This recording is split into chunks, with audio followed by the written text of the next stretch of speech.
ఐఐటీలో triple ఐటీలో BTech చేయాలనేది మీ డ్రీమా? అయితే ఇది ఇండియాలో ఒకే ఒక యూనివర్సిటీ వల్ల సాధ్యం. అదే జేకే లక్ష్మీపతి యూనివర్సిటీ. ఇప్పుడే సంప్రదించండి.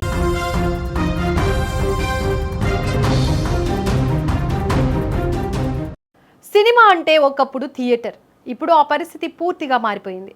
ఓటీటీల రాకతో వినోదం ప్రేక్షకుల అరచేతిలోకి చేరింది. అయితే ఈ మార్పులో చిన్న సినిమాల నిర్మాతలు తీవ్ర ఇబ్బందులు పడుతున్నారు. కార్పొరేట్ సంస్థల పెత్తనం పెరిగిపోవడంతో కేవలం పెద్ద హీరోల సినిమాలకే ప్రాధాన్యత దక్కుతోంది. ఇలాంటి క్లిష్ట సమయంలో తమిళనాడు సినీ పరిశ్రమను ఆదుకోవాలని, చిన్న సినిమాలకు ఆశగా నిలవాలని స్టార్ హీరో విజయ్ సేతుపతి చేసిన ప్రతిపాదన ఇప్పుడు రాష్ట్ర రాజకీయాల్లో సినీ వర్గాల్లో తీవ్ర చర్చకు దారితీస్తోంది. సినిమా రంగాన్ని అతలాకుతలం చేస్తున్న ఓటీటీ సమస్యలపై విజయ్ సేతుపతి గళం విప్పారు.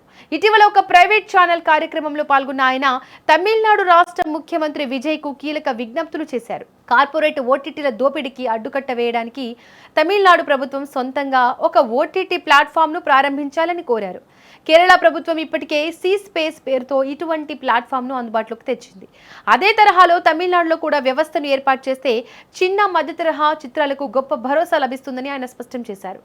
భారీ బడ్జెట్ సినిమాలకే పరిమితమవుతున్న నెట్ఫ్లిక్స్, అమెజాన్ ప్రైమ్ వంటి దిగ్గజ సంస్థల నుంచి చిన్న నిర్మాతలకు విముక్తి లభిస్తుందని ఆయన పేర్కొన్నారు. కేవలం స్టార్ల సినిమాలకే ప్రాధాన్యత ఇస్తూ కంటెంట్ ఉన్న చిన్న సినిమాలను పక్కన పెడుతున్న తీరుపై విజయ్ సేతుపతి తీవ్ర ఆందోళన వ్యక్తం చేశారు. అంతేకాకుండా సినిమా టికెట్ ధరల పెంపు అంశాన్ని కూడా ప్రభుత్వం పరిశీలించాలని ఆయన కోరారు. కాలంతో పాటు అన్ని వస్తువుల ధరలు పెరిగినట్లుగానే సినిమా టికెట్ రేట్లను కూడా సవరించాల్సిన అవసరం ఉందని అభిప్రాయపడ్డారు. ఎన్నో ఏళ్లుగా టికెట్ ధరల్లో చెప్పుకోదగ్గ మార్పులు లేవని, దీనివల్ల థియేటర్ల నిర్వహణ భారమవుతుందని తెలిపారు. గతంలో కమల్ హాసన్ కూడా ఇదే విషయాన్ని ప్రస్తావించిన విషయాన్ని విజయ్ సేతుపతి గుర్తు చేశారు. ప్రస్తుతం విజయ్ సేతుపతి చేసిన విజ్ఞప్తులపై సీఎం విజయ్ చర్చిస్తున్నట్లు సమాచారం. త్వరలోనే తమిళ సినీ పరిశ్రమలో నెలకొన్న సమస్యలపై విజయ్ మాట్లాడే అవకాశం ఉన్నట్లుగా తెలుస్తోంది.